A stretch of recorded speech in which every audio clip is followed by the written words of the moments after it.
I would like to introduce you to Matt Morgan. And Matt Morgan, a man of remarkable versatility and dedication. Many of you may recognize him from his days as a world wrestling superstar and as an American gladiator. Beyond the spotlight, Matt has demonstrated a profound commitment to public service, serving 3 terms as the Mayor of Longwood, Florida. I think he deserves a round of applause for being able to handle that politically. And recently being re-elected to the Longwood City Commission in November 2024. Perhaps most inspiring is his role as a devoted father to his son on the autism spectrum, which has fueled his advocacy and support for the autism community. Welcome, Matt. I'm a former WWE Superstar, former American Gladiator, Matt Morgan, like you just heard, multi-time mayor in this great city of Longwood, Florida. And I always start off my talks with that because I'm proud of those. I'm proud of those achievements. I grew up in back in the 80s, they used to call it special education. They weren't calling us all neurodiverse just yet, right? And back in the early 80s, they would throw you in a special education classroom with kids of all different shapes, sizes, makes, and models, and even ages. And again, back then, they would say the wrong words like disabilities and things like that instead of superpowers. And and also in today's day and age, people don't know what a short bus is either. I rode one of those as well, from, good Lord, kindergarten to 7th grade. And the reason I like sharing some of my achievements is because since I was a 6-year-old little boy, every Saturday morning watching, back in the day it was called WWF Pro Wrestling, since 6 years old, me and my brother, watching that and me telling my whole family, I'm going to be on that TV one day. I'm going to be a professional wrestler. And I'd be made fun of for it. I'd be clowned for it on the playground and things like that growing up. And by grace, much larger than me, grace of God, I was able to live out that childhood dream. And my very first week of getting signed with WWE, I get sent to a place in Louisville, Kentucky where they start to train me how to become a professional wrestler. Okay, well, my second week in, I get a back injury. And I'm sure you guys have heard this tale before, but probably not as deep as this. I get addicted on hydro and oxycodone pills, painkillers. And this was back before everybody knew how addictive this stuff was. So for the next 5 years of my life, I couldn't go a 4-hour window without 100 to 120 milligrams worth of oxy or hydrocodones. And I was what you would call a functioning opioid addict. And I didn't think I could wrestle without them. I didn't think I could breathe oxygen without them. That's how bad my disease was. Fast forward, I'm on tour in Italy 5 years into my career of using the amount of opioids I just shared with you. Every day, every 4 hours around the clock for 5 years straight. I'm on tour in Italy wrestling. And I finally ran out of my painkillers for the first time in 5 years. And I'm throwing up violently on my bathroom floor, thinking I'm going to die. This is how it's going to end. Do you think that would be enough for me maybe to call for help or maybe kick this habit? Nope. My dumb butt starts walking up and down the hall trying to bang on the doors of my fellow pro wrestlers that were staying with us in the hotel. Surely they had painkillers for me to borrow. And one by one, they all closed the door on me saying that they didn't have any, even though they did. Think that would be enough for me to be embarrassed and maybe, I don't know, go get help? No, not even close. I have the genius idea, again, we're in Italy, keep in mind. I go down a level in the hotel where the wrestlers are not staying. And these are just normal people, probably on vacation, probably on their honeymoon. And can you imagine 7 foot tall Matt Morgan had a muscle shirt on at the time. I had thrown up blood that's on my chest, knocking on your door, and you look through the peephole and see Neanderthal man over here. You'd be pretty scared, right? Luckily, nobody opened up their door except for one couple that didn't speak English. I don't know what they must have thought opening the door to me. And again, I wasn't able to get my drug.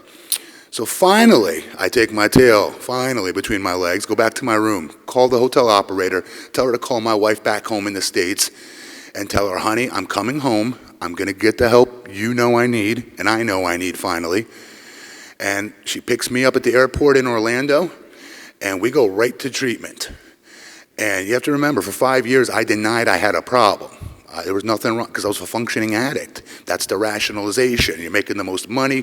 You're being the most successful in wrestling at the time. There was no reason to stop it in your mind. It's your oxygen. At least so I thought. So I went into treatment, and it took me about a year, honestly, a full year.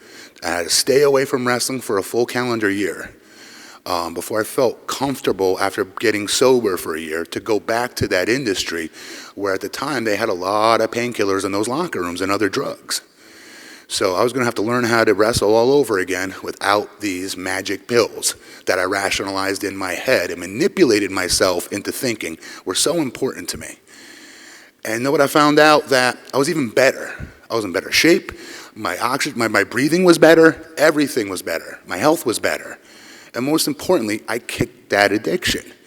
Today I stand in front of you just celebrating my 19th year of being sober this past April 2nd.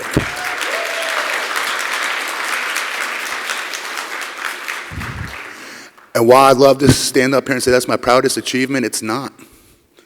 See, for 12 years, during this whole time that I just explained to you, my wife and I were told we can't have children.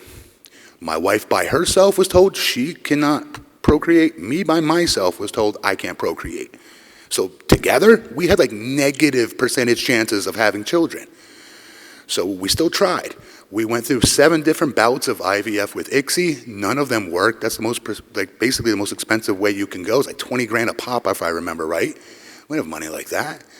But we tried to do everything we could. We really wanted to be parents. That was my biggest dream. And so for 12 years of trying, nothing's working.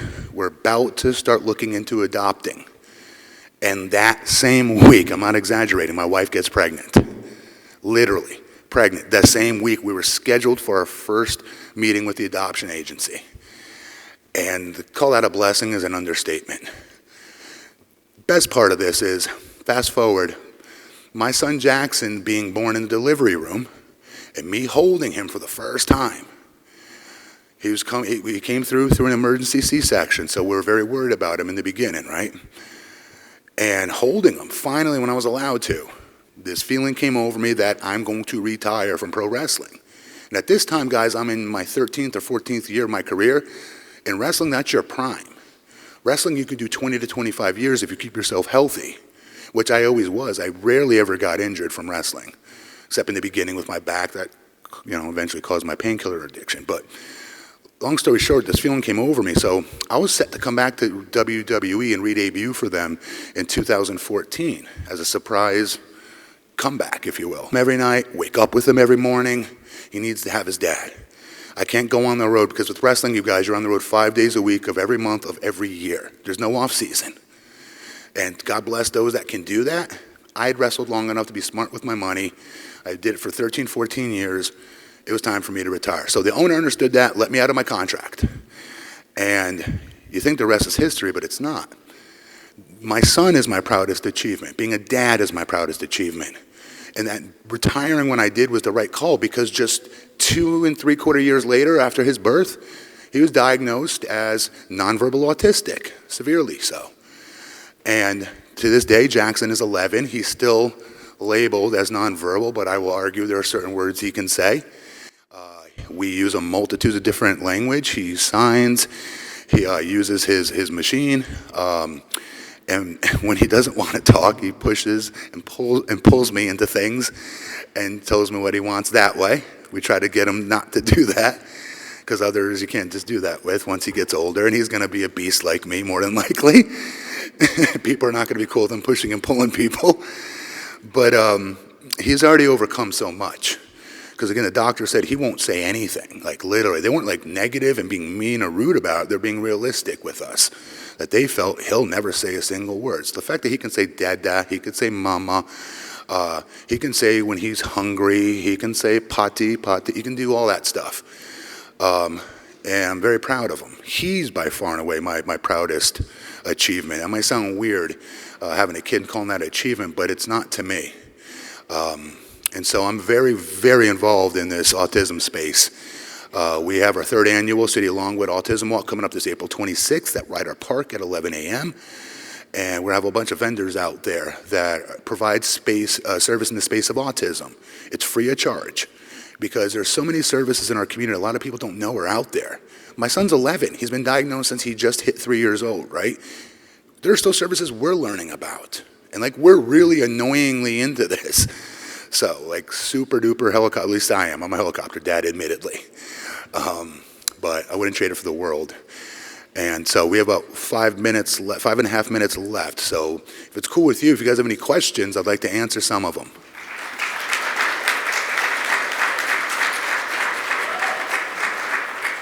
When we found out my son was autistic, at first we were nervous. Are we good enough parents to handle this? And then it hit me, and I wasn't just saying this to make my wife feel better about it, or maybe it was something we did to have caused this. What did I do wrong with my health? Did my addiction cause? Like, all these things go in your head. And then I realized, I was like, God don't make mistakes, number one. Number two, did he make us wait 12 years? Because one, I was an addict. Number two, I had this love affair with professional wrestling.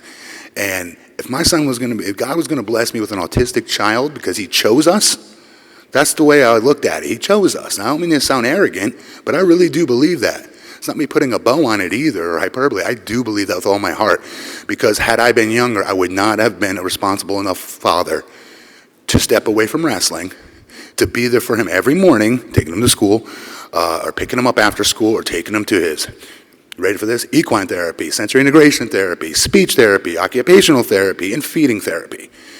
None of that would happen if I wasn't mature enough to take it. And it was an honor. It still is to this day that I still felt like we were chosen. And my wife feels the same way. Yeah, so I'd say like maybe the first 5 minutes of the diagnosis, I came to that. It all made sense, because I wondered why I'd pray out loud, like, why are you making me wait to be a parent? I watch all these horrible news things with kids dumping babies in dumpsters and like horrible things on the news of people that don't want their kid. And I'm like, we're begging you for a child, Lord, literally. Come on. What do we got to do, you know?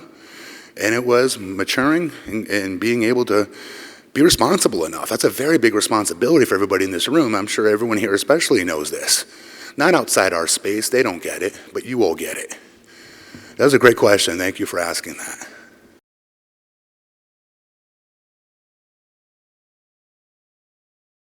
He's not been technically diagnosed with ADHD, but I'm not a doctor. Who am I to say, right?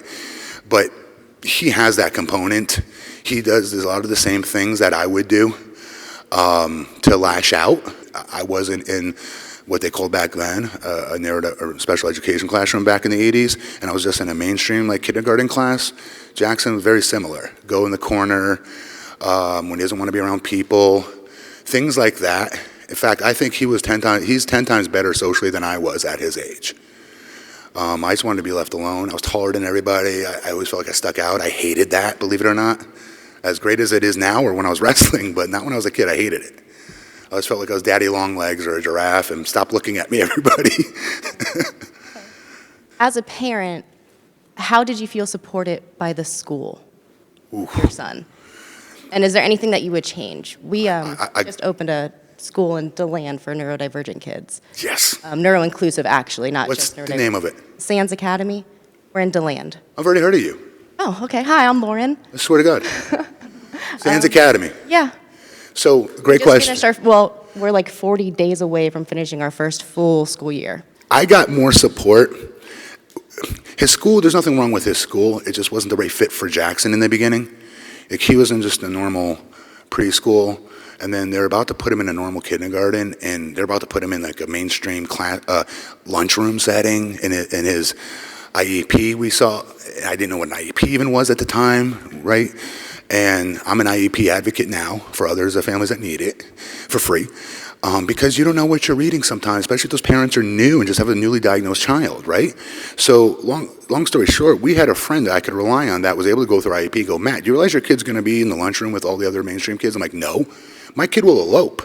He will not put up with that. He's super sensitive hearing. He's wearing his headphones 99% of the day anyway, even in the house. So there's no way he's going to be able to put up with that. How did you guys not know this? And so I yanked them. I yanked them immediately. And what works for my son, I'm just going to say, we found a public charter school that works for him in a completely different county. And it works for him. I've heard parents say, well, it doesn't work for their kid. That's how it always is going to be. You know, but good on you for literally going out and doing the dang thing and getting a new school. That's amazing. We need more of them. Thank you for being open and bluntly honest and authentic, because I think that we need more of that as parents and clinicians. I feel like we can work together as a community to support neurodivergent individuals, but I think that we really need that honesty. And thank you for opening up. I don't think enough people say how hard it is and what you go through as a parent too. So thank you for that. It's not really a question, so maybe one more. No, it's a great point. We have the best community in the world, I'll argue. Everybody comes together. Yeah, you get some know-it-alls that will swear up and down that you're an idiot and you don't know what you're talking about, and you get these little tips here and there, but that's in every community. Ours, it's not really like that. You have like a few, like maybe 1 percentile, as what I've personally seen. But 99, no. It's all love. It's all, hey, I've been there before. This is what you're probably going to go through. That kind of stuff, and advice. It's really, that's why I love the community so much, as much as I do. We had a question over here, and I'm up right there. Sorry, ma'am.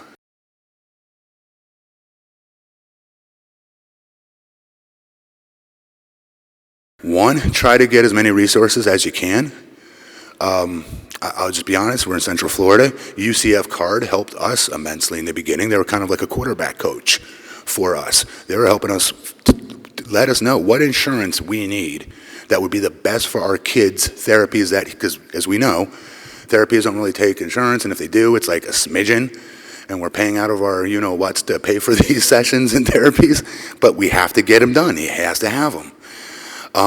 My advice, again, is to try to get as much information as you can. Reach out into our own, besides just, doctors are incredibly important, don't get me wrong.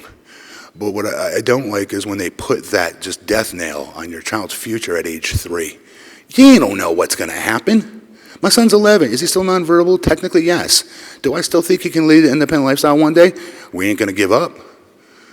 He can be 50. I don't care. We're not giving up. And if that turns out that's the way it works, he lives with us the rest of his life, good. I want him in my right armpit, my wife in my left armpit while we sleep at night, and I'm good with that. Love him, you have no idea how much I love him. Yeah, I think ask as many people, as many things as you can, and give yourself a break. Give yourself that grace. None of us are perfect. I'm the most insecure dad on the planet, trust me. I unturned so many stone after stone after stone after stone to find services for not just my kid, but other autistic kids in our community that their parents don't know about that would help their kid. And that's me doing that and telling you I'm incredibly insecure about my job maybe I'm doing with my own son. I don't have all the answers. None of us do. But we try the best we can, and that's why the community works, because we all gel together, and we bounce ideas and spitball ideas off of, and experiences, more importantly, off of one another. Very important.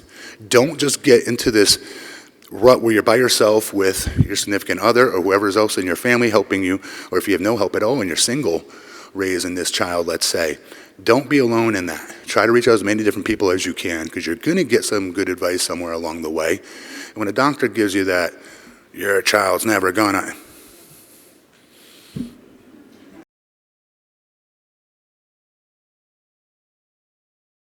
I got to be honest, I think as much as I push him to try to verbalize and sound out things, there's certain things he can't do that with.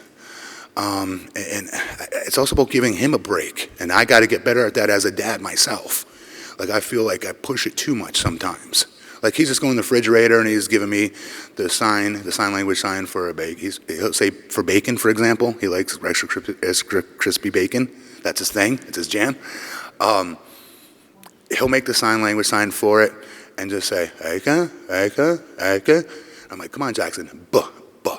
And I'll grab his hand, I'll put it on my mouth so he can feel the percussion of me saying buh, buh, buh, as loud as that was. So he can feel it. And it works with him where he can then reciprocate the vibration I'm putting, as silly it sounds, on his hand. He'll just stick it to me and have me do it. But again, that works for him. These kids are all like multitudes of different snowflakes, right? Different shape, sizes, makes, and models. Also, just as much if you can, I know it's not exactly cheap, but speech therapy. And the hardest part for us is how long do you give that before you're like, is it time to yank your child and get them into a different speech therapist?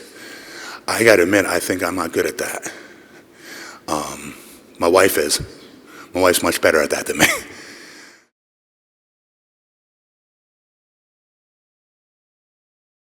Great question. Is there like a one-stop shop for information? So I have a 50-50 argument on this. I have some people that don't like UCF card. I have us that got great luck with UCF card. It worked for Jackson, so that's all I can speak on.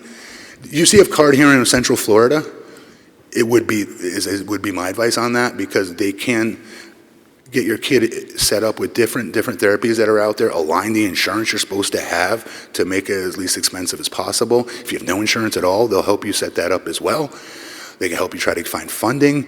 Again, they're a good quarterback coach here locally, Central Florida. Me and my wife started the initiative on different social media platforms, just sharing those resources. We can share Perfect. Different parents Exactly and all. it. They can come along and check it out. And so that way everybody knows that this organization is welcoming the neurodivergent kids. Perfect. Yeah. So just one source, just one LinkedIn post or any social media post can help. Just Yeah, sharing. yeah. And again, you're leading by example in creating that, right? There's Yes, tons of- absolutely. And we didn't find any common medium, so that's why I'm just trying to find like a brainstorm something with you maybe in future. You live here in Florida? Yes, yes. Okay, so Central Florida Bambino Buddy Ball. Yeah, My son's in that. We coach that league. yes. Great league. Okay. Limited teams. Me and my wife will be creating, hopefully, a basketball league. Oh, wow, that's I got to get out of office first. okay. But that's definitely in the horizon. Have to do it. And my son plays Gliding Stars of Central Florida.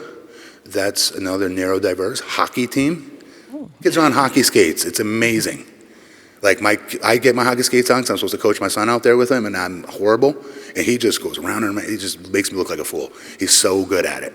Oh, yeah. And again, that's why you got to keep letting these kids. That's my other advice, real quick. We're gonna take a different question, sir. My other advice is get your kids to try different things that you wouldn't normally think. I'm a former college football, basketball player on scholarship. I know nothing about hockey. I didn't even watch hockey, right? And so you would think I'd just push those sports only on my son. No, not at all. Whatever he likes, we're doing. He loves horseback riding, so that's what we're doing. Sophia the First, that's his stuff. He cannot get enough of Sophia the First. His birthday parties, they're Sophia the First themed. And we all sing the songs with him as he tries. So again, try to get your kids to do as many different things as possible to find out what is that motivator for them, that there's something that they're really interested in doing. And again, as they get older, that might change. Keep throwing different things at them. Listen to me thinking I'm a pro. I'm not a pro at all. I'm telling you, I'm the most insecure dad on the planet. I think do we have one more? Did I get everybody? All right, good. Thank you all for having me. It's an honor, huge honor.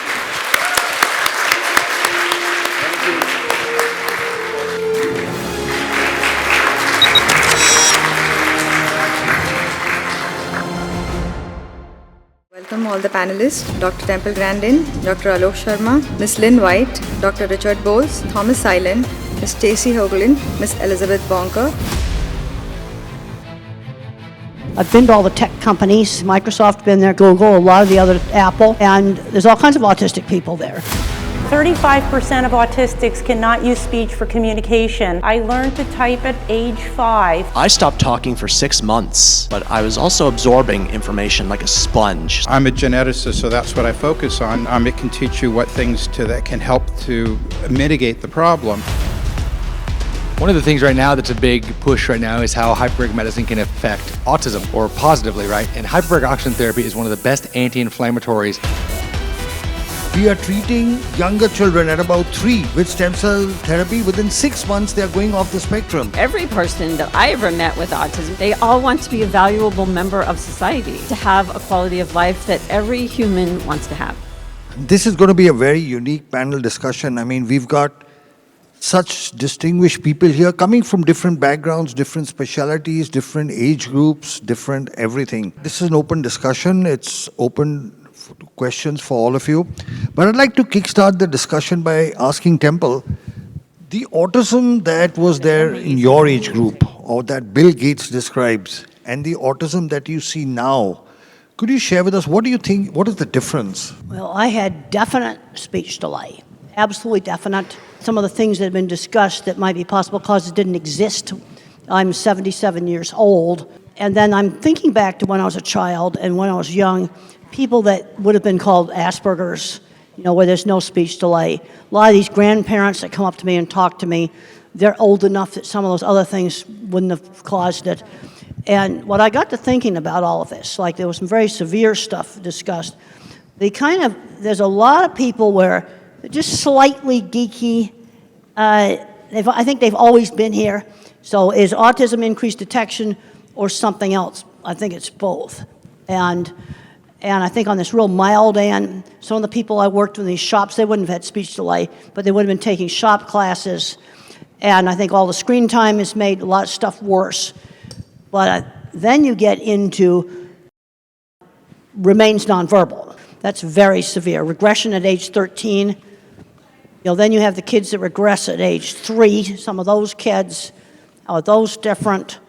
That needs to all be looked at really carefully. It was interesting in the genetics talk, it said genetics, but then in some trigger. But there were plenty of people from my generation that would have been the Asperger type, where there's, and I know that's not used anymore, no speech delay. My father was probably one of them. He also had allergies, and then we both have eczema and skin rashes. I have Meniere's disease that I managed to get into remission. That's autoimmune. I think we need to separate it out, might say the Asperger type from much more severe, where there's a lot of other things wrong with them. And now I do know in my generation there's always been kids that were just labeled mentally retarded. Yeah, now those have always been around too. But I think we need to be looking into all of these things. And I'm recommending let's limit the screen time. I was very happy to see a little 3-year-old glued to the window of the plane last night. We were coming in when it was dark and all the lights were on. Not glued to a phone. A lot less screen time, a lot going back to some 1950s, just teaching some basic social skills. And then the ones that are slightly geeky are going to do a lot better. Because these grandparents I talked to all had jobs, decent jobs. They managed to keep them. But where it helped was with relationships, getting a diagnosis. And it probably would have helped my father. I'm almost positive he was on the spectrum. No speech delay. That's maybe a very different thing than some of this much more severe stuff. And the first thing I want to do is take the data and divide it, start doing some categories, like a multivariate analysis on the data, to see how it breaks out into categories. And there's all the discussion about Kennedy. Well, we both might be right. You see, on one part of the spectrum, I think it may be just increased detection, but some of this more severe stuff, some of these other factors may be involved. If I may. Oh, and I'm what I like to call a zennial. I have Generation X's work ethic and millennials' tech savviness. I was born during the Star Wars years, like late 1983. I just aged myself there. But I also see some of the development of how autism has appeared over the years. For instance, when I was first diagnosed, or even before I was diagnosed, I stopped talking for 6 months when I was about 2 years old. But I was also absorbing information like a sponge. So when I finally spoke again, I was ready to wring that sponge out. I could read, write, spell, rearrange magnetized letters on the refrigerator into words. I would rewind Sesame Street over and over again, my favorite parts of movies. We've really come a long way since thinking that Dustin Hoffman and Rain Man is the definition of autism, or at least that's what they had to work with back then. You didn't need to have an intellectual disability, mental retardation, whatever you want to call it, in the mid-90s. That was when diagnostic criteria changed, and I was officially diagnosed then with mild autism. Yes, the term Asperger's syndrome was thrown out there, but my formal diagnosis was mild autism. Back in the 80s, you had to have speech delay to be autistic. 6 months of non-speaking, that was considered a speech delay. So I fit the bill, more or less officially, but it was also really an eye-opener. So that explains why I rewind videos, why I do what I do. So having knowledge of that diagnosis, understanding how it came to be, and what I'm going to do about it. This is the hand I've been dealt. I don't want to change in the sense that if you were to say there's a cure for autism, you want it? I'm saying no, because I am who I am, and I wouldn't be who I am without autism. And like I said, belief in yourself, in your own time and space. Well, so this is an open discussion. Anybody can jump in. So, Taita, do you want to talk about some of your work? Sure, I'm happy to. So just to give you a quick overview, as you kind of probably heard from me, I'm a pediatrician. I have cerebral palsy, was born in 28-weeker, 18 surgeries later. Here I sit by the grace of God as a pediatrician and a hyperbaric medicine physician. But one of the things that I do, I run a facility all across the United States and abroad doing hyperbaric medicine for special needs individuals, for both children and adults. I've treated all indications for hyperbaric oxygen therapy, the 17 that are approved in the US, and over 65 internationally. One of the things right now that's a big push right now is how hyperbaric medicine can affect autism, or positively, right? And hyperbaric oxygen therapy is one of the best anti-inflammatories out there available, better than prednisones, better than anything else like that. The big key before I go into a little bit more, I'll take 2 minutes, it's important to note that correct type of hyperbaric chamber is necessary, right? As the president of the American College of Hyperbaric Medicine and a key opinion leader in that space, it's making sure that we don't have a lot of these soft shells and the misunderstanding of how to use hyperbaric medicine safely and effectively. But the bottom line is it does work because you're mobilizing stem cells through nitric oxide pathways, and you're able to see when you use hyperbaric oxygen therapy, it addresses... You're saying the soft shells don't work?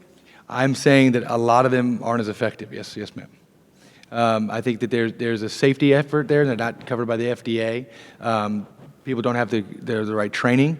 They work in terms of some depth, but I think that there's a larger breadth there that has to be, make sure you're doing it effectively and correctly, right? So we see this a lot.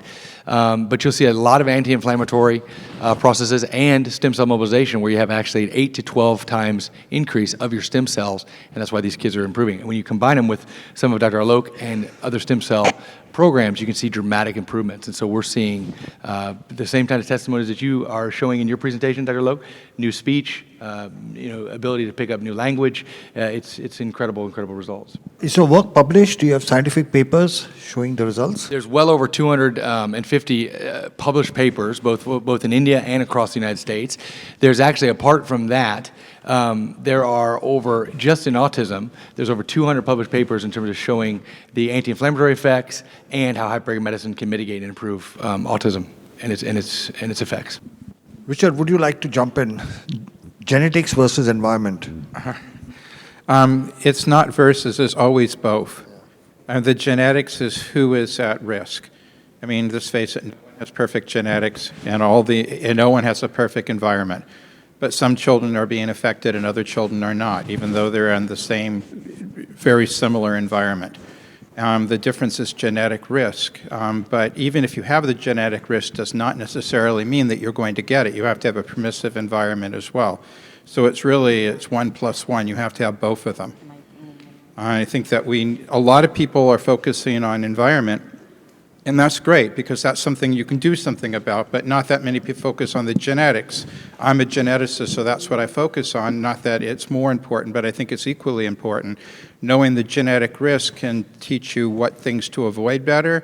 It can teach you what things that can help to mitigate the problem. Knowing the environmental risk can do the same thing. So I think they're equally important. Do you have any?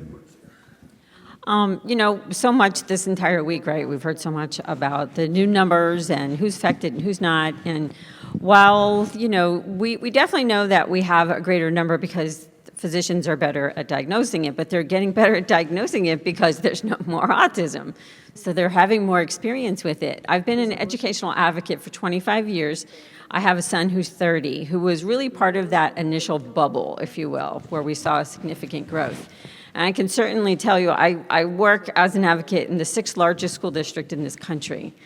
And the numbers of students who are in special education programs, not the kids we would have missed before, have grown so exponentially that the systems have not kept up with the numbers. And the children who are really getting what they need, whether it is through medical intervention, educational intervention, looking at housing and opportunities for employment, they're generally the kids whose parents remain the most active. Because there are ways out there to be able to access the supports, but there's no silver platter. So it's really good that you guys are here because you're getting a bit of the silver platter here, but you really have to learn more as much as you can because, you know, the services, even if somebody comes up with some, like where it's from, if you will, we're still going to need to advocate for treatment, for housing, for job opportunities, for better education. So the needs to advocate is not going to decrease. If anything, it could actually increase. So I just encourage you all to do that. So I think the numbers are not just like, it's not just genetics, it's not just environmental, it's not just this type of autism versus that type of autism. I think that every person that I ever met with autism, and it doesn't really matter if they were a speaker or non-speaker, they all want to be a valuable member of society. Have a job if that's what they choose, or to volunteer, but to have a quality of life that every human wants to have. Lynn, do you want to? I agree with everything you said, and I think one of the things that we have to do is, if we do start getting to the bottom of some of this, so to speak, is we cannot forget those who really still need us. There are way too many out there that are not getting what they need, and what I'm the most concerned about is if they come up tomorrow and say, these are the 3 things, so we're going to turn the numbers back around. Our children are here. These children are here. We have parents here who have come up to us and said, my child is 4 years old, help. Okay? We can't forget them. They're here. And I think everything she said is right. I don't work in the school system, she does, but I will tell you what I do know from on the homeschooling side, because I've been a long-term homeschooling activist, is there are a lot of parents who homeschool their children because they're frantic. It's not because they're, oh, I'm going to be a homeschool parent. It's, I don't know what else to do. And until we accept that we have to do more, I'm all about finding the solutions, but that's above my pay grade. I'm just trying to help the people that need the help. And in that vein, I failed finishing an Ironman twice before I succeeded the 3rd time. And for those of you that don't know what an Ironman is, it's 2.4 miles of swimming, 112 miles of biking, and 26.2 miles of running, all in under 17 hours. And I thought I could do it in Texas, but humidity, heat, headwinds, hills, they took me down like Superman to kryptonite. I attempted it again in Des Moines, Iowa. Got the same or similar conditions. Also, I didn't have the right equipment. I realized I really had to invest not just in money like a new watch and better bike, but also putting in the time. And I too do not use functioning labels. I feel when you call someone low functioning, you discount or dismiss their strengths and capabilities. When you call someone high functioning, you discount or dismiss their needs or struggles. So in my book, functioning labels, whether you put them on yourself or you put them on others, that's the F word. Don't use it. Temple, I'm asking you. Yeah. Okay. Hypothetically, let's say RKF Jr. approached you to give advice on what the government needs to do. One, to maybe reduce the incidence of autism, and second, how to manage. What advice would you give the government? Well, I think we're going to have to go all local because basically they're running out of money. Okay. I've just looked at I went to several sources. I checked out our national budget. Over half of it supports seniors right now. Okay. over half of our national budget. Research money in my field and labs have been closing in a 50-year trend line. Okay. And we're going to have to start doing a lot more local stuff. We need to tap into these retirees to with the early intervention that we're not getting. We're 2-year wait lists, totally terrible. And I was happy to find some people I talked to at lunch where they're doing some of this for retirees. Some of these people are 20 years younger than me. They need to be working with these 3-year-olds. That's what we're going to need to do. Tap into retirees to teach an art class, teach a music class, teach a whole lot of different things. You know, I read an article the other day that cruises in golf are not all what they're cracked up to be. That was in one of the papers. We're going to have to get into the local sources. Also, over the years, I've changed my terminology. I have old publications that say high and low functioning. I can't change that. Okay. But my new publications, I'll call them nonverbal or non-speaking. Remain nonverbal, don't speak. Got rid of high and low functioning. Like, you know, some of the older stuff, you know, some of the activists got after me. Now, sometimes I think they can go overboard on all this jargon and things like this. Exactly, yeah. Because I just like to figure out really practical things. Okay, like the really nice lady right here was telling me, I like to give you an example of the kind of problem solving that I like to do. And when she was alone, she feels really scared because she's helpless. And I said, well, let's find a way for you to call somebody on a phone. Well, it has to be auditory. So we're going to just teach Siri that is one person, is another person, and then you just call on the speakerphone. You don't have to buy expensive stuff. I think they can be done with existing equipment. That's a simple thing to do. Okay, different buttons on the wheelchair that won't work. Okay, well then we don't use that. There's so many simple things. I remember one time watching a wonderful video a guy presented that showed a kid somewhere in Africa got one of those Blade Runner legs, got a pair of them. And he was just so happy out there stomping in the mud puddles. And something like that makes a lot more sense than a fancy electronic leg that's going to just break. Okay. It's also something they could probably make in local shops. You see, this is where a visual thinker sees solutions to problems. You see, the idea for that phone thing, it's a car phone. You say, now call so-and-so. Well, we just got to make those little abrupt sounds. Why am I picking out those sounds? Because I don't want it accidentally going off all the time. It has to be something that you do very deliberately that'll make it call somebody. And I just think that stuff up. I mean, that's what visual thinkers do. I heard a solution to a problem. I also saw car phone in a car, too. The activists got all over some parent group that's called Profound Autism. And these are the people who need 24/7 care. You know where I've seen some of the best 24/7 care for really severe?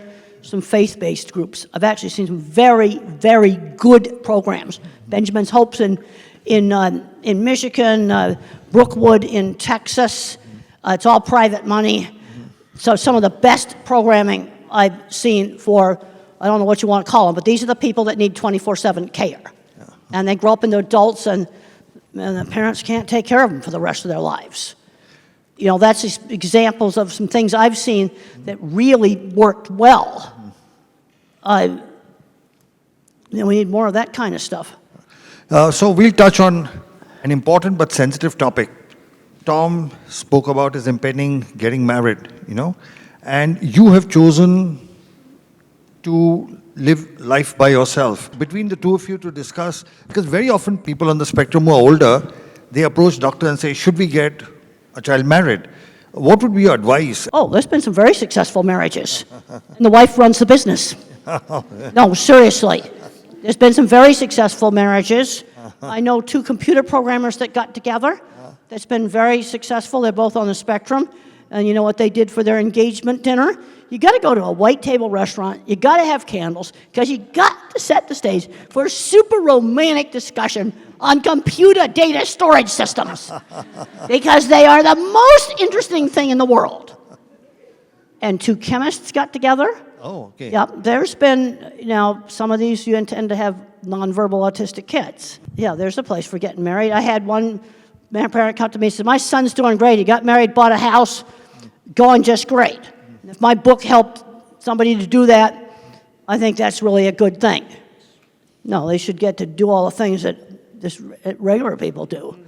You know, some of them have got kids. That's been successful. I'm a problem solver. And I think I figured out a way for you to get a phone that you can use. They'll call 2 or 3, maybe at least 2 numbers. Because I'd be anxious too if I was you and I was all by myself. So, Tom, your views. For my part, as far as marriage goes, there was a time I thought I wouldn't get married. And I was in a relationship with a woman on the autism spectrum, but it didn't work out. My parents, and they're still together. My mom and dad are still married after 45 years, but they live over 1,000 miles away from me. There was a time they offered me the opportunity to move up to where they were going. I said, I've built a life here. I'm going to stay. So actually, my parents, as much as I love them, being out of the equation actually helped me blossom. Yeah. I see we have some agreement. And Rosetta, she had to step out to check on an order of hers, but we had met in person 6 years ago at an event, kind of like this one. So we knew each other in person, face to face, stayed in touch online. During the pandemic, she moved to Virginia. That's where she hails from. I was in California. Then I was doing the Ironman in Maryland, the one I finished. And before that, I said, I'd like to meet you again. So we made arrangements after I finished the Ironman to meet, and we decided to get married, and we're getting married in September. And there are people in my life, unfortunately, that are thinking this would never happen. And now that it is, they are struck. Don't you think that woman is the most gorgeous woman out there, crown or not? And for someone with autism, and she's not on the autism spectrum, but I am able to make our relationship work. We have our struggles, as any couple does, but we believe that it's going to work out. And statistically speaking, only about 7% of people with autism ever get married. And even fewer stay married. So we have some resistance, some difficult spots, but our love matters. And I really wish she was here to hear me say that. I would like to add, although that's very good, because as a pediatrician and as a person with a disability myself, I have a wife, 3 kids. One, we also adopted a special needs daughter who has Netherton syndrome from wound care side. We won't get into all that. But the point is, I'm sure you guys are familiar with the term ableism, right? A lot of times a neurotypical individual is going to say, well, back in the old days, I wanted to go to the movies. Well, we didn't want to invite Tyler because he couldn't walk up into the stairs, right? So they were trying to save my feelings because they didn't want me to fall down the stairs, for example, when really I just wanted to be invited to the movies, let's say. So the point of all this I'm making is you just got to look outside the box and allow, there's a lot of blessings. We're all handicapped.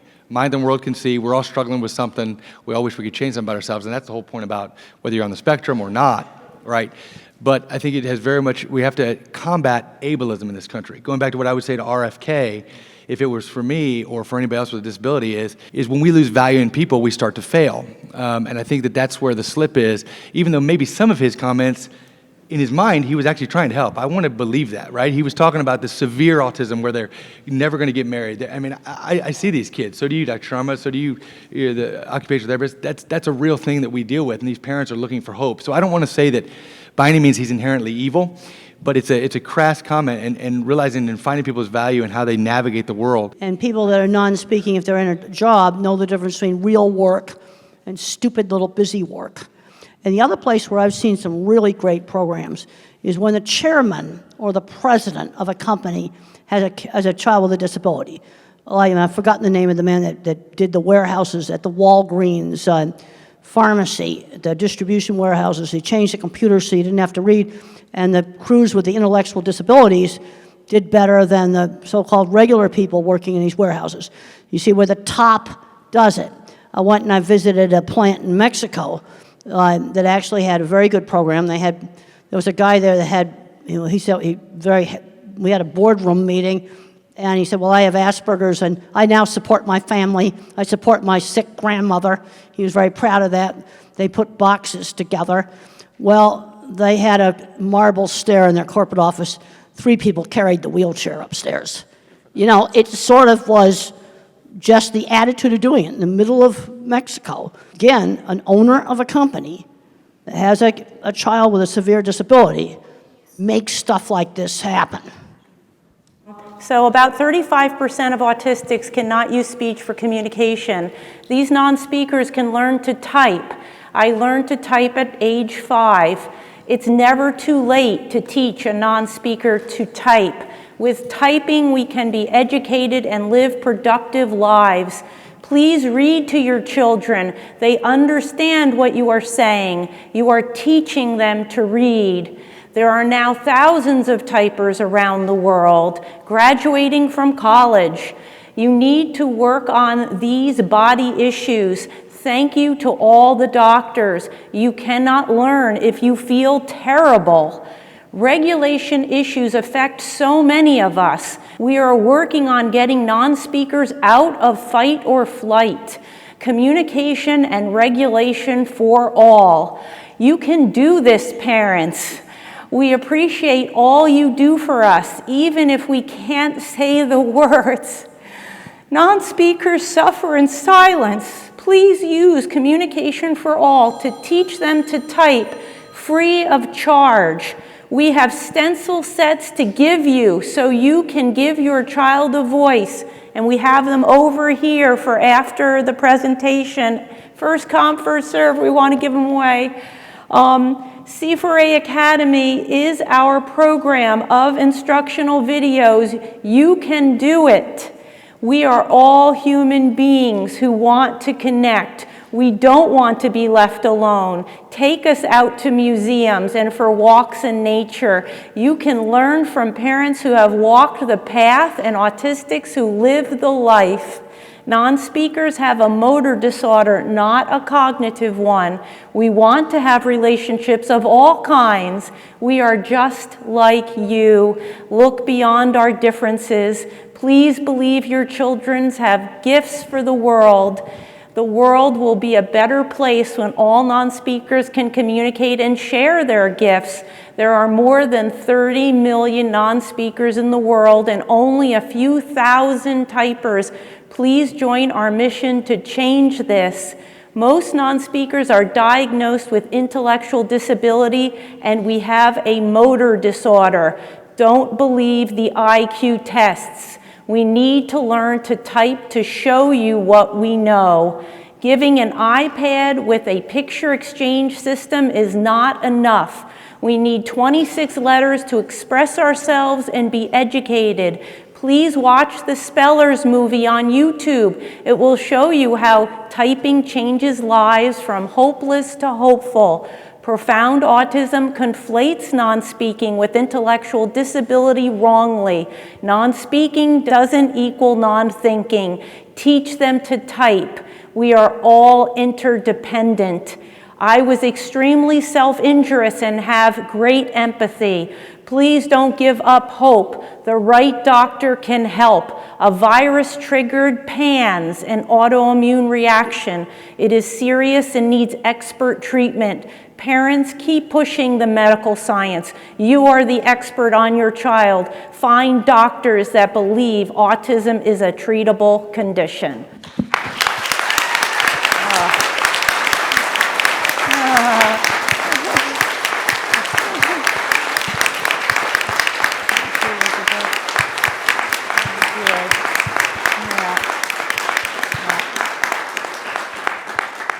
This question is for Dr. Bolts. This is about the supplements that you had shared earlier. Is there a protocol to wean off the clients or patients who are using them, or is it more like a lifelong usage of these items? I think that depends on why the supplements are started in the first place. If they're started because you want to improve your concentration and focus a bit, and then you do it on your own or go to an environment in which that's not necessary, then you can decrease it. But for the most part, autism was present at conception, at least the genetic component of it, and the neurological part was present in very early life. And most people continue these supplements for a long time. I do want to mention one thing that from earlier is that when we're talking about autism, we're talking about an extremely wide spectrum. And on one side, you have the billionaires, and obviously they are employed and they are getting married, and they are thinking of themselves as neuro-unique and not disabled, and that's very, very valid, and they are actually offering a tremendous amount for society. And on the other end of the spectrum, as a pediatrician, I see people that have very severe intellectual disability, who have abilities of a 3-year-old when they're intellectually while they're an adult. Maybe they can't even walk very well, maybe they have seizures, maybe they have serious problems as well. And those are also with autism. And those people are not going to get married and are not going to be employed. And then there's everything in between. There's a tremendous spectrum. And so it's really hard to talk about everything on the same spectrum with the same answer. I can't stress enough how much people underestimate the autism population. Yep. We are overlooked, we are undervalued, and unfortunately we believe what we are told, sometimes too much. When we're told we can't do something, we internalize it, we believe it, and we stick with that. It took a lot of me to get out of my own way and realize I don't have to listen to the haters. I'm going to do more with my life, and look where I'm going.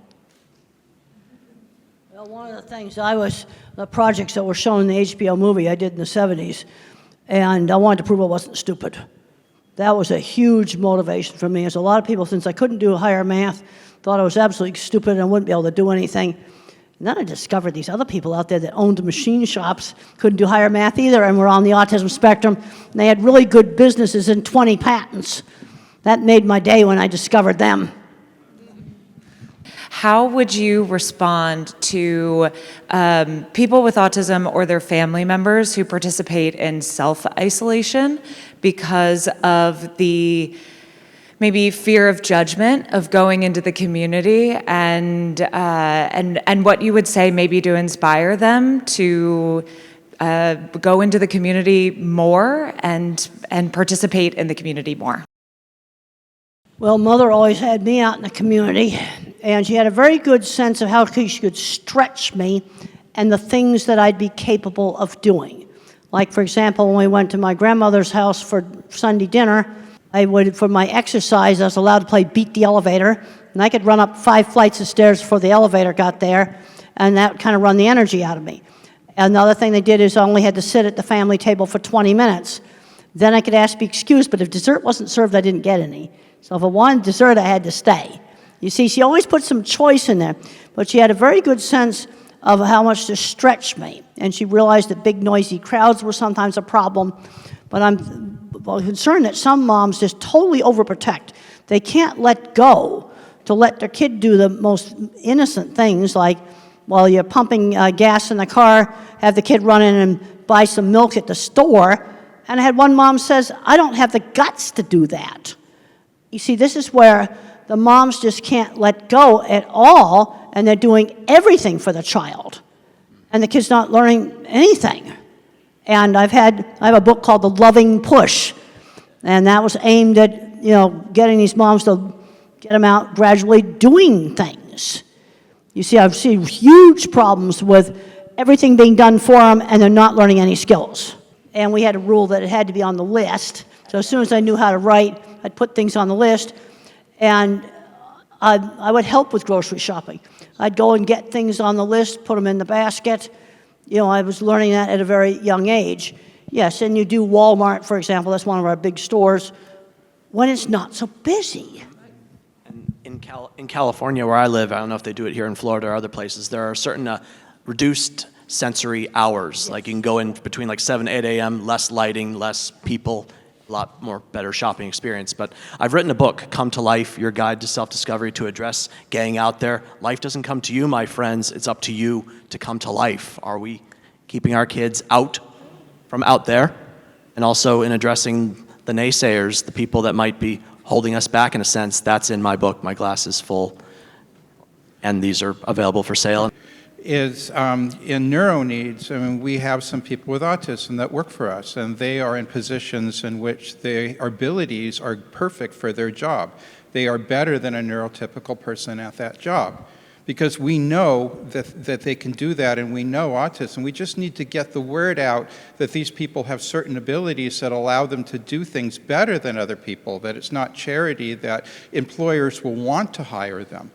and they'll want to give them a good wage. We think that, and this is what Dr. Grandin was talking about, is the way of fixing things and pictures and everything, is that they have abilities that other people don't have. We just need to get that word out. We wouldn't have any computers without all the people in the tech industry. And I've given talks there, and half those programmers are on the spectrum. Yeah, I've been to those companies. I've sat in their fancy restaurant, watched all the nerds come in. We need the skills. See, that's the thing. At one end of the spectrum, and you've got Steve Jobs and Bill Gates. Bill Gates is official now. He's on the spectrum. And he's had a very successful business. Another thing, both me and Bill Gates were taught that you give back. That was something we were both taught. I have put 23 graduate students through school paying for their masters and their PhDs. That's what I've done with the book money and speaking engagement money. And Bill Gates said you get huge amounts of money going into healthcare. We were both brought up in an era where you give back, which it's been really eye-opening for me to read his book, because so much of how we were brought up was very, very similar.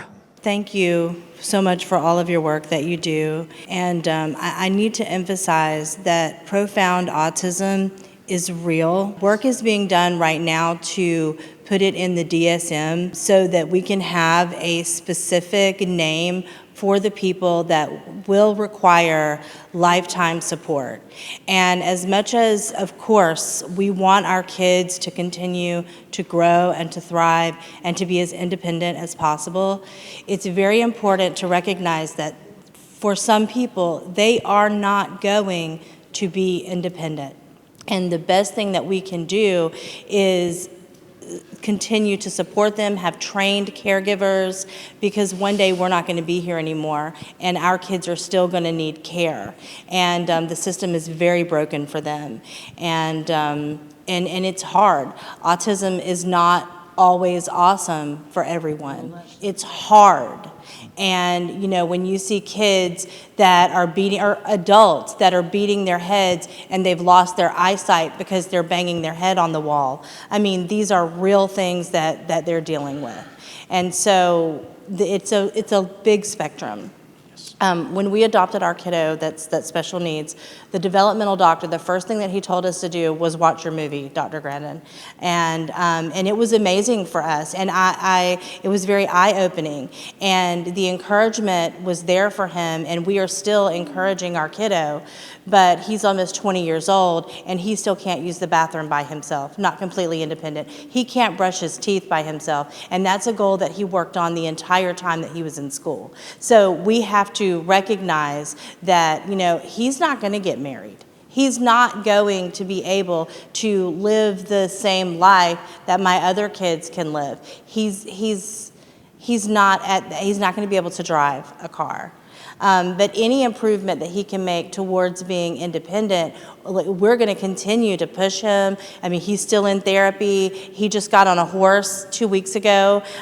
We were shocked about that. We never thought he would get on the horse. We thought he's going to go and brush the hair of the horse and just be there. But no, he did. And so that improvement that he made, I mean, we're thrilled, and we're going to continue to do that. But we also have to prepare him and his brothers and sisters that, you know, he's going to need care after we're gone. So I just wanted to say that remember, and I appreciate everybody's positivity, but remember that for some people, they have kids and family members with profound autism that are going to need lifetime care. I totally agree with you. I totally agree with you. In my talks, one of the things I talk about all the time is we're going from Einstein, that somebody is going to need, you know, constant care, 24/7 care. You see, this is one of the problems. And it's such a big spectrum, all with the same word on it. And I totally agree with you. And every talk I do, I make a point of, some of the activists attack the term profound autism. And I'm not the one who's attacking it. People that have the loudest voice are putting in the input, but the people that can't speak and their caregivers, God bless them, are tired. I mean, it's all you can do to pay the bills and take care of a person, change adult diapers, emergency room visits. Nobody wants to babysit, so you can forget like going places. It's hard. So those people are left out of the research and the statistics.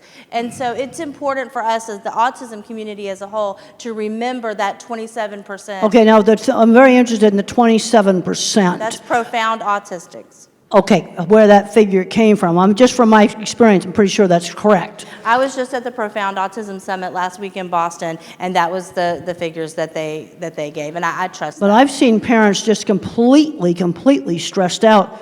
I remember one respite program they had in Texas, and the family was so stressed out, they just put the music on in their air-conditioned car and just laid there for 4 hours. That was how stressed out they were. 4 hours of respite, and this is very different than somebody like me or somebody like Bill Gates. It's a totally different thing. And then you have some that are kind of medium that may not be totally independent, but they can do a lot of life skills.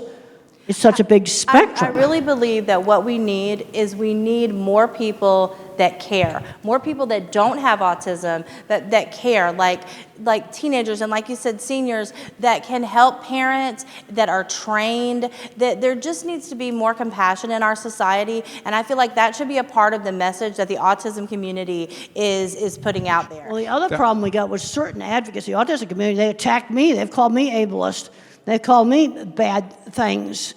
Some of it, they just put so much venom out there that you're not actually getting things done. One of the things that 25 years, you gotta remember I'm 25 years in the construction industry, and I have found that it affects how I think about things. You have to build things and solve problems and not just talk about it. You gotta do stuff, you gotta get projects done, you gotta make them work. You got to not fight everybody. You don't get jobs done doing that. It is to support children like yours that I made that comment that didn't go over well. That autism is a very large spectrum. I see kids that appear to be profound. Some of them become mild autism because of the right treatment. Sometimes we find the exact gene and they get much better. Some of them become moderate autism, but some of them stay profound, even if we find the gene. Some of them we can't help today in 2025, no matter what we do. And you're right, the community is not really supporting them to the degree that perhaps that we should. And we need to consider them as well as the others. I need to just add something. You said there's no research on profound autism. Very little, like 6%. They're like But people with no, profound just to let autism. you know that we are actually doing intense research through brain scans. So we are doing PET CT scans, and we are noticing that those children and adults with profound autism have a very different type of hypometabolism in the brain. So we are able to, through brain scans, separate the mild from the moderate from the severe. And we are also able to, we can also see which parts of the brain are working more and what special skill sets they could possibly have. So today, especially in the neuroimaging world, the focus is shifting from what they cannot do, the brain that is not working properly, to what they can do. And as you know, in all the talks, including what Temple spoke about and Tom spoke about, once we identify what is the thing that they are specially connected to, feel about, and then give them coaching in that, they do miracles. Now the treatments that we have, the treatment that Titler said, hyperbaric oxygen, our own treatment with stem cell therapy, we are able to help the people with profound autism as well, because the stem cells go and repair that part of the brain which is damaged. And we are seeing non-verbal, there's no question about the improvement. A child who's non-verbal for 8-9 years starts talking, Now there is no question about whether it worked or not, because you're non-verbal, and surprisingly, among the first things that the children say, they tell their mothers, "I love you, mommy." We've got dozens of kids where among the first things that comes out is expression of love. It was just bottled up inside, and it actually gets expressed. Yes, there is work being done. Those distinctions are happening, and it is likely that in the future, the combination of stem cells with hyperbaric oxygen and rehab will possibly help the children. I want to make a quick comment to you. Go ahead. One thing you didn't say in what you just talked about with profound autism, you voluntarily took that on, which is amazing. Not a lot of people would do what you did.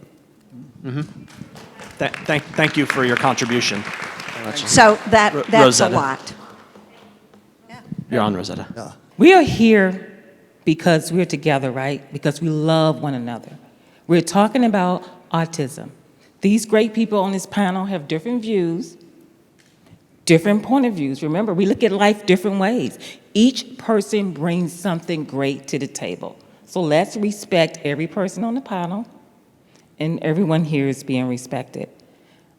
The thing I would like to point out is that I remember going to Tanzania, and Tom and I was talking with a lady there. She said the moment her son was born, her and her husband was told he would never be married. She would never have grandkids. Now, for my experiences being a nurse, I'm not a nurse and I'm a motivational speaker, but I was a nurse. So I know what it's like to change diapers. I know what it's like to take care of someone. But I also know patients that are underestimated. So it's very important, no matter what you're told about your child or your loved one, never set the bar so low that you keep it there, that you miss something great about your loved ones. I love you all. Thank you for your time. So 2 days ago, we went to our neurologist, and we were trying to understand, is there a way of defining physically in the brain autism? And she said no. She provided certain suggestions, and we felt so bad that we didn't tell her that 2 weeks before we have had stem cell treatment in India. So there's such a bad perception in the US, unfortunately. And one of the things that she said is there's no research. In our minds, like, Dr. Sharma has all the research in the world. Specifically, she pointed out to Duke University. Duke University is the one that has done the most studies in the US, but they only do stem cell treatments for kids with cancer. So my suggestion and pledge, Dr. Sharma, how can we let the world about your research? And I know you have it. You are open to give it to anyone who wants that. What can we do, us here, to help the world know about the success of your treatment? Whether it's leaders, politicians, regulators, they finally listen to people. You're the real voice. You are what is real. All of us, some of us, have professions, some of us have a conflict of interest, some of us have particular preferences or beliefs, but parents have one and only one thing in their mind, the well-being of their children. Is there anything else that you can even think of? Nothing. So your voice is the voice that will be heard. And when you speak it loud enough and repeat it enough, there will be a change. Change comes about when people like you speak out. Because, we believe our own clinical experience is showing us that when we are treating younger children at about 3 with stem cell therapy, within 6 months they are going off the spectrum. The older the child, the longer it takes. And it is my hope and dream that one day this becomes a standard of care. The moment it is diagnosed, especially kids who are profound, will need it. There are children who will not need it. There are a whole lot of children who are mild, who adapt and who get along with life very well. But not everyone. There will be what she's talking about, the profound kids who need help. There's something called a hole in the heart. Kids with Down syndrome have a hole in the heart. If you have a hole in the heart, you fix it. The cardiac surgeon will go and do something and fix it. So, if there is severe and profound damage, it needs to be fixed. And what we are seeing is that once you fix that, whether it's hyperbaric oxygen, whether it's whether it's the supplements that he was talking about, whether it's the stem cell I talk about, whether it's the rehab he talks about, in my lecture I said it all works together. So your voice is the voice that will be heard. Anybody else, any questions? I have one question. I'm watching with the gentleman behind me who is telling about that. Even my neurologist did not believe when we started the stem cell therapy for my son. But after 3 or 4 visits to India to the neurogen, the changes she saw in the kid, it's unbelievable. My son is the same patient for the last 6 to 7 years with the same neurologist, with the therapies and everything. the development, what she saw after stem cell therapy is totally different. We could able to understand the neurologist, but the school system did not understanding us actually. Some of my friends, when they go to this kind of a different kind of a therapy out of the book, which is not profound in very popular in the USA, they're not even going to tell in their schools actually. They're telling that we're going to vacation for 5 days, 6 days. We did the same thing. We went to the school. I said like, my kid got help. If somebody needs help, you call my number, I'll tell them the same thing. I told every parent who called me, and I given the number, I told him that what are the benefits which my kid got. I feel if we don't keep the awareness of these things, of a different methods, it is impossible to help the whole community. The community needs help. We have to be together to help the system. Because if the system doesn't help, we have to come up from our own side from here and help the system. My son can see a video now, Yeah. head, shoulders, knees, and toes, and by God, he's following the video for the first time in his life, touching his head, his shoulders, his knees, and toes. He can say 3 weeks out of a stem cell. He can say 1, 2, 3, 4, 5, 6, 7, 8, 9, 10, even though he has apraxia, and sometimes he closes his mouth to talk. A, B, C, D, E, F, G, and we practice that every day. It's a miracle. It's science. But there's science behind it. You tell the doctor in the U.S., and there's like, where is that coming from? We feel uncomfortable telling them because they tell us there's no research. And that's why even though we speak up, we feel outcast. Because that's the system in the U.S. today. It punishes anyone that does any research outside the United States. They don't consider that research. It's like, I haven't seen any research. Neurologist practicing over 20 years. His pediatrician who didn't believe started believing after she saw the improvements. Go back and say, this is the improvements. Your child was not talking. He's talking within 3 weeks of the stem cell therapy. There is no rocket science to it. A child not talking starts saying ABC till Z after 3 weeks. That's a positive sign. Let the world know it. Speak up for it, and then slowly things will change. You know, And we if now have the present health secretary, R.K. Jr., he has actually tweeted about stem cells and hyperbarics. He's actually tweeted that these are things that were intentionally suppressed. He says it openly. He says these were suppressed by the FDA. The health secretary of the United States is saying that treatments like hyperbaric stem cell and all these other nutraceuticals, he mentions nutraceuticals, were intentionally suppressed. So when you speak up, they will listen. People do listen to parents. Yes, and what I did is, I did not listen to any of the parents or anything. I keep on stressing that, yes, we are treating with the same thing, we are treating with the same thing. We will be integrating with the other therapies, yes, but we're not going to leave that. If you think it is not helping, it is your opinion, but not my opinion. I'll do the good thing what my kid needs. I'll stand up for my kid. The gentleman had a question. What does the solution look like? Can come from a place of curiosity and discovery rather than who's using language itself. Ask for more discovery about why they were guided in language that way. And maybe, just maybe, instead of just seeing a lot of trees in Kansas during the 30s Dust Bowl trying to survive, maybe we use discovery, we have curiosity with all the groups to bring ourselves into one big collective force that can leverage the impact the world is missing. Thank you.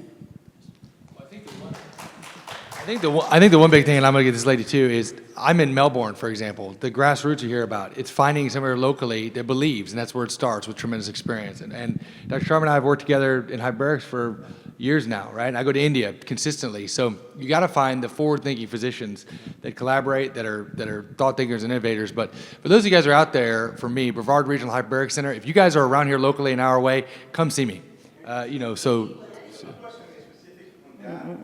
Those willing and able physicians are very few. And creating some sort of inventory, some sort of Facebook page where you can access and really point out specifically these physicians. We asked our neurologists about hyperbarics. There's no research. What they should point out is the kid that died in Ohio. So they're using those small mistakes sort of to prevail these sort of veil. We need an inventory list of those physicians that are willing. And if everybody can contribute, we have one. But I think if everybody can contribute, who are those physicians that are willing to work looking at alternative medicines? TACA has a list. If you go into the Facebook group of TACA, and then you have to submit your child, because they only accept people that has kids in the spectrum, right? And they do have a file that is always updated with doctors in the United States that are like pandas, and you can find Rossignol and Dr. Fry's names there. Any other questions? Yeah, thank you very much. My name is Masi. I'm from Kenya. I'm a mother of triplet boys with autism. We have to believe that autism is treatable. So we are coming from a background noise that autism cannot be treated. So you get this diagnosis and you are in limbo, you struggle, and then somehow you find the light. So I found some light. We've been doing stem cells since my sons were 5.5. I mean, it has been a game changer. I have come from a state of constant clinical depression to just smiling. I mean, you also, my son, Ricky, even asked Dr. Temple a question, and I mean, that is, I never even knew he's at that space. So what am I saying? What I'm saying, especially to the parents, we have been fortunate to have all these professionals give us very fantastic talks and solutions, but as parents, what is our duty? I feel that our duty is to a call for action. Dr. Sharma said that everybody is speaking in their own space because you cannot be a jack of all trade. You see, that's why we have Dr. Richard is working on genetics and metabolism. We have the OT is working on sensory. We have Dr. Sharma working on stem cell, and so many others. So what I have done as a research, my background, I'm a research scientist, and it has really helped me because in research, we follow protocol to the dot. If you want your experiment to work, you have to follow from A to Z. That's exactly what I've done. I've taken Dr. Sharma's protocol, followed it A to C. I've taken Dr. Temple's protocol, lived experience. She stresses so much about independence and career. And I can tell you the last 2 years, her words have really shaped the way we are doing intervention for my sons. Right now, my 3 sons can all wash themselves, clean their butts, feed themselves, go to sleep, shower, they can mop the house, they can wash their clothes, brush, and now we are doing outside independence. That's why you see like Ricky is roving all around from hall 1, A, B, C, and asking questions even I'm not there. Right now, I don't know where he is. He told me, Mom, I want to go and swim. I said, okay. I didn't even know there is a gym in this facility, but last night, Olivia, what did he say? Mom, I'm going to the gym. I asked him, did you carry gym clothes? He said, yes, and he went. So what I'm saying is that let us take what is ours. Their work is research. Let us implement. Let us take everything, not just one thing. It's all about, they have said it's research, and many parents ask me, Mercy, will stem cell work for my children? I'm like, yeah, because it's research. It doesn't know Lenny, it doesn't know your son, it has no face. It's research. Just follow the protocol. You know that stem cell cannot work on its own. Work on the diet, metabolism, work on multidisciplinary neurorehabilitation, and definitely be patient. For us, it's been a journey of 8 years. Those who were in Sylvie's talk yesterday morning, they saw my son riding a bicycle, participating in a charity event to raise funds for a school of special needs, and he was actually riding in a crowded highway. I mean, I saw that and I'm still smitten. I'm still overwhelmed. So please, parents, let's take our mat and walk. Thank you. I wanted to ask Elizabeth what we can do to help you and your mission and the legislation, to have legislation passed in the government. We need to fight to enforce the Americans with Disabilities Act in schools, which is something that she is desperately trying to do for families across the country who, even after they learn how to type, are being denied that accommodation in their schools. So again, there's so many things to do. Thank you for the question. That's only one of many things. But you can go to our website, communication, 4all.org, and we have a take action section. And it'll tell you about what Elizabeth is doing to try to help all those who suffer in silence. Thank you, Elizabeth. Thank you. So we'd like to wind up now. We'll ask each panel member to give a concluding remark. Lynn? I just think that conversations like this are what are needed. We all look at it differently, and that's what makes it right. Because if we all agree with each other all the time, the world would be a very boring place. Mm-hmm. And we each have our different needs. That doesn't make anybody less or anybody more. We just all need to work together. And I just want to say this. Meeting Elizabeth was my highlight. She's right. We have to fight. And guess what? Parents, we do know our children. And when we fight for our children, sometimes we take on a role that we didn't want to take on, but at the end of the day, we can inspire other parents to fight for their children. Because I've had people say to me, I don't have your personality. I'm not willing to just take somebody on. And I say, you don't have to have my personality. You just need to believe in your child. Thank you, please. Welcome, please. Yeah, well, I mean, I think Elizabeth kind of says it all up there. But just to go to what you guys were saying, just real quick for a minute. When my son was little, we got very quickly, as soon as he got diagnosed, we got into looking at biomedical treatments. And we did the gluten and casein-free diet. And when I took him back, because I don't know, I guess I had this thought in my head, because they keep wanting you to come back, like they're going to say something different. And so I took him back like the next year to that same neurologist. And he's like, wow, what are you doing? He looks pretty good. Like, what's happening? And I was like, well, I have him on this diet. And he's making all this tremendous progress. And the doctor said to me, the neurologist, it was a neurologist, a pediatric neurologist, he said, that's like shooting darts in the dark. And I said, hand me the darts. And so, you know, you take people's as much information as you can. You talk to people who have, who are experts in the field, and then you make the best decision you can for your family. Some of us physicians, like myself, have been around for a while, and we've been treating autism successfully for 30 years, and you're right, the major institutions still don't believe that it works. I'm trying to publish as much as I can. It's a drop in the bucket for what we need. A lot of other people are doing the same. The parents need to fight.